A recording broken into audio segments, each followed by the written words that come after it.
Hey, everybody. I'm Hannah Sessions. I'm from Blue Ledge Farm, representing goat dairy today. Specifically,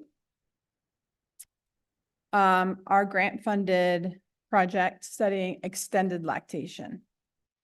Together with a friend of mine that runs Tubbs Crossing Farm. On my farm, we process all of our goat milk into cheese, and she ships milk to Vermont Creamery, which is probably the largest processor of goat milk in Vermont. The reason why, well, first, what is extended lactation? So in the goat world, we consider an annual lactation to be about 300 days. And we were always taught going into dairy, you have to breed your goats back every year, or their milk will decline, or their somatic cell will increase. So whatever you do, they have to have a freshening every year. More and more goat dairies are actually questioning this and turning towards extended lactation, which is essentially 2 years, or ideally you're breeding your goats every other year. We've got some girls that just don't want to quit, and so the super extended we call for over 2 years. So why did we want to pursue extended? Annual freshening is really hard on the animals. Every pregnancy is a stress. Every drying off is a stress. It's really hard on farmers. Once a year, you're looking at your barn of 150 goats and you think every single one of you is going to have a kid in the next 6 weeks. It's quite exhausting. Goats average twins, so you're literally inundated with baby goats. And as the goat industry grows in the region, the market becomes absolutely flooded with baby goats. You don't really need to freshen annually because you can replenish your herd numbers with half as many pregnancies. And for the cheese world, and also from Holly's perspective as a fluid producer, you get paid way more for your wintertime milk than your summertime milk. Here's an example of that. So every low point you see on this chart is summertime pay, and every high point is wintertime pay.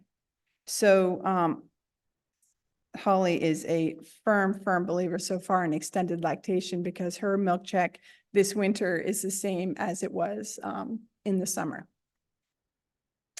So this is how we did this project. In the fall of 2022, we held out a few goats and didn't allow them to breed back. We got the sense that like, hey, they're actually not dropping in production. Like, this is pretty great. Let's go for a grant to really study it and jump in. So that first year, BLF is Blue Ledge Farm. That's our farm. We bred back 93 does. We bred 16 to freshen in the fall, and then 15 we didn't breed. We just kept milking them through the year. Holly's quite a bit bigger than us, so those are her numbers. The picture on the bottom was part of our grant. We were able to artificially breed some of our goats with some excellent European genetics for extended lactation. So then this fall, we divided the herd again, and you can see our numbers here. We went further into the extended lactation. So the grant paid for monthly milk testing, measuring protein and fat, and also somatic cell. And these were some of our results. So let's see, on my left and on your left, those are Blue Ledge Farm results. So you'll see the blue line is our spring fresheners. They start out really strong and they drop down, and surprisingly, pretty much meet up with our extended producers by late summer. So what I love to see is not the crest in the fall, but just the even production. And that's what we see with the red line and the yellow line there. Holly found the same results. After a quick peak, her extended producers just maintained a nice steady course through the year.